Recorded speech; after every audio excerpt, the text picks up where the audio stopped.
नमस्कार लाडक्या बहिणींनो, मराठी माहिती दूत या यूट्यूब चॅनलमध्ये तुम्हा सर्वांचं स्वागत आहे। लाडक्या बहिणींना ई-के.वाय.सी करून देखील आत्ताचा जो हप्ता आहे तो मिळालेला नाही, त्या संदर्भातली सविस्तर माहिती आपण आज आपल्या व्हिडिओच्या माध्यमातून पाहणार आहे। व्हिडिओ शेवटपर्यंत नक्की पहा। लाडकी बहीण योजनेमध्ये सर्व पात्र लाडक्या बहिणींना ई-के.वाय.सी करणे बंधनकारक आहे। आताचा जो हप्ता आहे तो ई-के.वाय.सी नसताना देखील आलेला आहे, परंतु इथून पुढचे जे हप्ते आहेत ते ई-के.वाय.सी केल्यानंतरच पात्र लाडक्या बहिणींना मिळणार आहेत। परंतु ज्या लाडक्या बहिणींनी ई-के.वाय.सी केलेली आहे त्यांना आताचा जो हप्ता आहे तो भेटलेला नाही। त्याचं कारण म्हणजे ज्या लाडक्या बहिणींनी ई-के.वाय.सी केलेली आहे त्यांचा संपूर्ण डेटा शासनाकडे उपलब्ध झालेला आहे। त्या मिळालेल्या माहितीनुसार ज्या लाडक्या बहिणींचं वय जे आहे ते 65 वर्षाच्या वरती गेलेले आहे त्या बहिणी या योजनेतून अपात्र झालेल्या आहेत।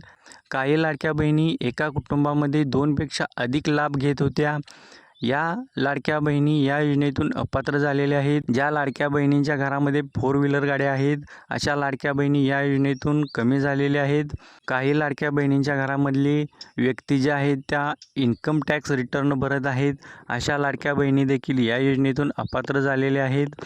ई-के.वाय.सी केल्यामुळे तुमच्या आधार कार्डनुसार तुमचं जे वय आहे ते 65 वर्षाच्या पुढे जर जात असेल तर तुम्ही या योजनेतून अपात्र होणार आहात। लाडक्या बहिणींनी ई-के.वाय.सी केल्यामुळे ज्या लाडक्या बहिणी या योजनेतून अपात्र होणार आहेत त्या ॲटोमॅटिकली या योजनेतून बाहेर पडलेल्या आहेत।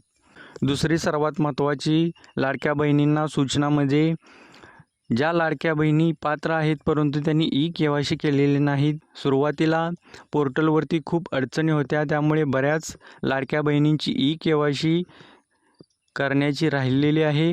त्या सर्व पात्र लाडक्या बहिणींनी 18 नोव्हेंबरच्या अगोदर ई-के.वाय.सी करून घेणे बंधनकारक आहे। तर लाडक्या बहिणींच्यासाठी अतिशय महत्त्वाची अशी माहिती आज आपण पाहिलेली आहे। हा व्हिडिओ जास्तीत जास्त लाडक्या बहिणींना शेअर करा। तुम्हाला जर ई-के.वाय.सी करण्यासंदर्भात किंवा या योजनेच्या संदर्भातील काही अडचणी असतील तर त्या तुम्ही आम्हाला कमेंट बॉक्समध्ये कमेंट करून सांगू शकता। आम्ही तुमच्या प्रश्नाचे उत्तर देण्याचे नक्की प्रयत्न करू। चला तर मग भेटूया पुढील नवीन व्हिडिओमध्ये अशीच एक नवीन अपडेट घेऊन। आणि हो, तुम्ही जर आपल्या चॅनलला सबस्क्राईब केले नसेल तर चॅनलला सबस्क्राईब करून घ्या। अशीच नवनवीन माहिती तुम्हाला आपल्या चॅनलवरती भेटत राहील।